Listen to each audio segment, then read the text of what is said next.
Can you grow your brand on social media with 0 followers? And here's a curveball. Do followers even matter anymore? My name's Tori, and I'm your go-to social media coach. And today I want to debunk a few myths about followers and show you how you can really make an impact online without worrying about your follower count. Let's dive in. So what inspired me to make this video is I was part of a mini social media agency mastermind recently, and someone on the call said, so, hey, we can all agree follower count doesn't matter at all anymore, right? And we all agreed, and it made me realize that some businesses may not know that follower count is really a thing of the past. It's a vanity metric, and there are other things we can focus our time and energy on to make a bigger impact online. So, why is follower count a thing of the past? Well, social media platforms have been evolving, and with the dawn of AI and better algorithms, which used to care about follower count or what they thought of as your authority, now they care about relevancy, engagement, and the quality of your content. This isn't a new idea. Both Zuckerberg and Mosseri, the powers that be at Meta, have been saying this for a few years now in their posts and messaging. And if you don't believe me, go to your analytics and I want you to look up your unconnected distribution. That's what we're talking about here. The unconnected, people who don't follow you, seeing your content because the algorithm pushed it to them. This idea really started with TikTok and its For You page, which, as you may know, took off during the pandemic, and other social media platforms took note. The TikTok algorithm is really good at showing you what you want to see. It's why it's known as being so addicting. And remember, the social media platform's whole goal is to keep you on their platform scrolling and scrolling and scrolling. So they're all following suit. So what do we do with this information? How do we create content that the algorithm will deem worthy? And the answer is engagement.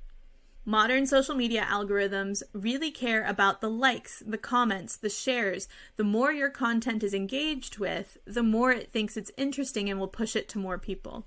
So that's what we want to focus our time and energy on, is creating content that gets more engagement. Let's talk about some specific ways we can get the algorithm to work hard for us and put our content on discovery pages. And the first is to optimize for search. That means using keywords or hashtags that you think people will use when looking for your content. I've talked in a previous video before about one way to do this, which is to jump on Google, search your product or your service, scroll down, and you're going to see related terms or questions that people ask about your product. Those are some great keywords to use when you go to write your captions or when you're creating your hashtags. And a note here that specifically on Instagram, people can actually follow hashtags. So if you use specific hashtags, people might just get that content in their feed because they follow the hashtag. Second is to tap into trends, and there are 2 ways to do this. First, when a platform comes out with a new feature or a new way to share content, use it. They're testing that new feature, which means you're going to get a little bit of a boost from the algorithm just for trying it out. The other way is to use actual trending audio or trending themes in your videos or your posts, and that will then tell the algorithm that you're doing something that's on trend, and they're going to give you that push to the discovery page.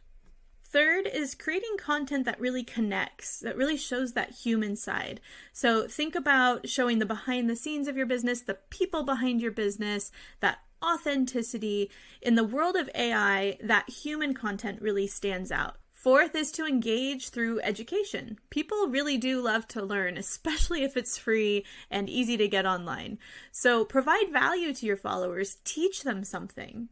A few quick examples could be a skincare line. You could show a tutorial on how to use your product every day. Or if you're a marketing agency, you could do a short mini video series that would help potential clients understand how to do something from a marketing standpoint. And then when they need to hire someone, they're probably going to come hire you.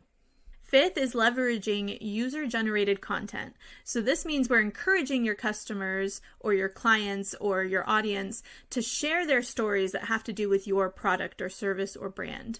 Not only does this give us that third-party credibility, it gives you tagging opportunities, it shows that you're building your community online, and that can really help people to feel like they're part of something and that they want to engage with your content, and then again, gets you more reach.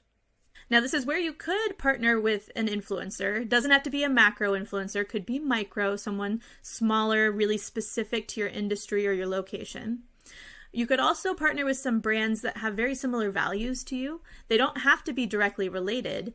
For example, you could do a contest and maybe you partner with a local cafe, and if the person wins, they get something of your product or service and also a gift card to get some coffee and pastries. Or let's say you're a fitness app, you could partner with a couple wellness brands online, giving you that extra boost of reach to people that wouldn't normally have followed you. This can be a great way, again, to build that community and get a little bit more reach and engagement without having to pay for it using the algorithm. And here's a pro tip. Engage with your community. Offensively engage, not just defensively, right? We want to think about going out and engaging with other accounts before they come to us. Like other people's content, comment, provide value, really think this through and set aside time every week to engage. The more you're engaging, the more the algorithm's going to see, oh, that's the kind of content they create. That's who I should be pushing their content to. They're a good part of this community, and you're going to get a little bit more reach out of it too. If you've made it this far and you got this pro tip, give a little like on that video. I want to see first who got this far, and second, I feel like I could do a whole video on engagement and engagement strategy with your community. Okay, by implementing even just a few of these strategies, you should see an increase in the amount of unconnected reach that you're getting, meaning people that don't already follow you that are finding you through the Explore or Discover pages. But how do we know what real success looks like? First, I want you to ignore follower count. I wish we could turn that off. Like, you can turn off how many people have liked content, like your feed or your reels. I want to turn off follower count. But anyway, we're going to go into analytics, and I want you to look at a few specific numbers here. You're going to go to a post you posted that you think performed well. You're going to look at the reach it received, and then you're going to look at the engagement it received.